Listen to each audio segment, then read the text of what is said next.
Welcome back to the channel, everyone. Our project for today is we had some maintenance to do on the 5240.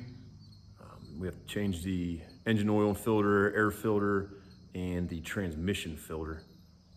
I do most of my service intervals slightly ahead of what the book recommends, but gives me a little buffer in case I go over, which I am over a few hours on some of these, so we're still within range. I can put a screenshot of a spreadsheet I use to track all the maintenance intervals.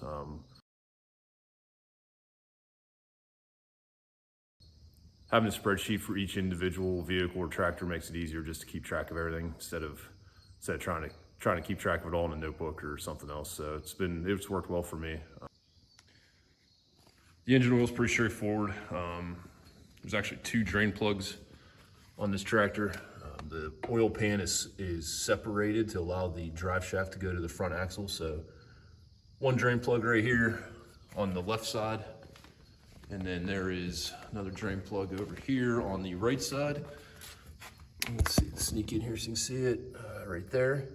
Oil filter is easy to get to, and then the transmission filter is back here on the left side. It's easy to get to also. This actually has a transmission filter on the left side, and then on the right side, basically same location, but on the right side is a hydraulic filter.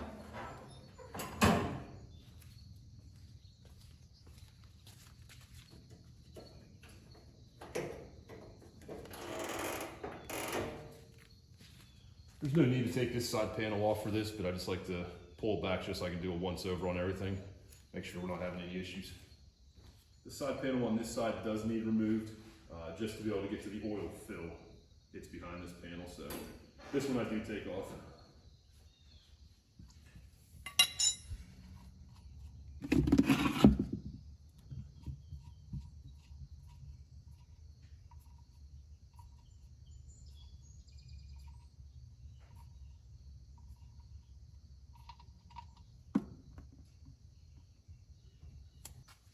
There is a copper washer on these drain plugs. You have to make sure that it doesn't either stick to the oil pan or that you make sure it gets reinstalled, but there is a copper washer. We'll let that drain for a minute. We'll go around the other side and loosen the other drain plug up. We'll just let that go for a minute. The majority of the oil will drain out from the one side, and then you just have to basically drain the separated half of the oil pan. Okay, we'll see if we can catch both sides here at the same time. The other side's pretty much drained, just a small amount coming out.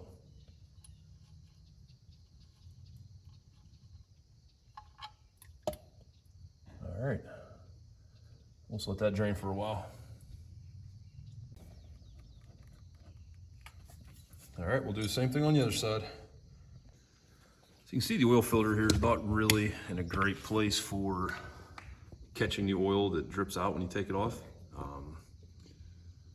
I don't know if you can see real well on camera here, but so I get this piece of plastic basically and kind of force it under it. And what that does is any oil that comes out then runs down that plastic and goes into my bucket here. So this takes two hands. There's not really a good place to set the camera, so I'll pick back up after we have that one off. All right, as you can see, the majority of the oil runs down that plastic, goes into the bucket. I don't think I spilled any yet. We'll see. I just like to come in and just wipe down the sealing surface here real well before I take this out, let it drain some. So we'll let that drain. It's still coming out. We'll let that drain for a few moments, and then we'll wipe that down and get the new filter on. All right, got the new filter on. We did lose a few drips here. You can see on the axle, basically where I set the old filter down. A couple drips on the floor, but not too bad. And now I'm just going through and filling up with fresh oil. All right, we'll pull the air filter out, change that next. You can get this end cap off with the front grille headlight assembly in place, but it's two wing nuts here, so you just take those out and back it off just to make it easier. Again, it doesn't take long. It just leans back like this.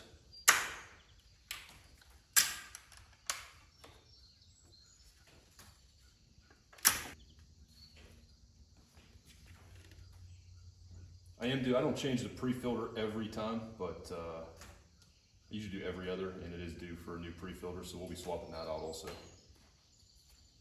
All right, I just have to wipe everything down before I put the new filter in, just make sure. There's always a little dust right here at the sealing area. Just make sure that's clean. Other than that, the inside looks good. And this just presses in this inside canister. This one has the marked top. The other one did. I haven't seen that on previous ones. I'm not sure why that matters, but we'll put it the way they marked it. Okay, and the main air filter itself. Again, this one doesn't have any marking on it, top bottom, so just make sure you have it pressed on there all the way. Okay, the top's, this cap's all wiped out, ready to go.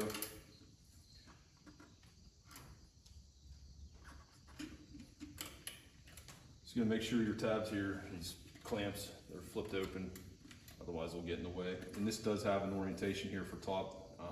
The one back here is the hardest one to close, so that's how you do that one first. All right, we're good on our air filter.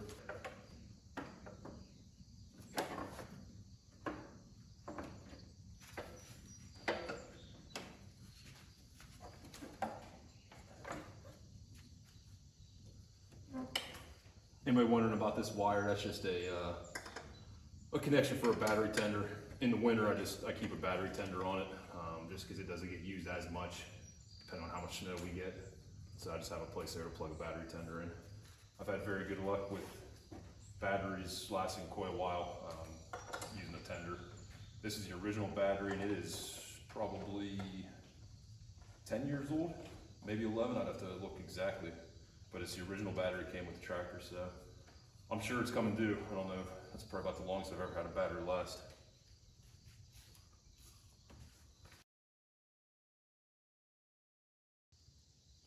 All right, this is kind of tough to see with the step to the operator's platform in the way, but you can see the white filter in the background there, and then I have a clean coffee can underneath of it just to catch some fluid. If I can catch it and keep the fluid clean, we'll reuse it. If not, we'll put new in. All right, I also have a new filter here ready to go. O-ring on it is already oiled. It's ready, so basically just gonna be able to do this quickly, which is easier said than done, but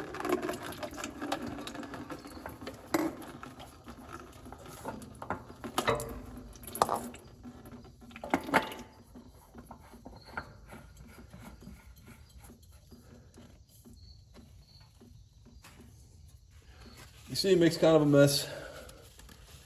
The clutch linkage, that's that bar that runs underneath the filter, of course, is right in the way, so you can't drain it out clean. But one last thing I'd like to do before I start the tractor up to check fluid levels. I'm gonna pull this screen out here. It's easy when you have when you have the side shield off. I've been doing some work in the grass and weeds lately. As you can see, it's got a bunch of junk on it, and then can't really see in there. The radiator itself does too. So we'll get this cleaned off. We'll get the air line and get the radiator blown out. Okay, we're gonna start the tractor up, let it run for a minute, just to get the fluid circulated, get that oil filter filled up on the engine, get the transmission filter filled up. I ended up not reusing the transmission oil. It looked fine, but for the half quart or less that we lost, I'm just gonna put some new in. So we'll get started up, get the fluids moving.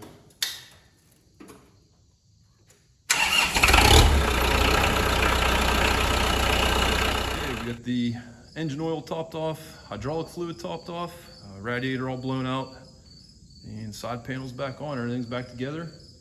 We'll check the hours here real quick, but that should be it for this project. 1067.7. So we should be good for a couple hundred more hours. All right, thanks everyone for watching. If you enjoyed this, please like and subscribe. Thanks.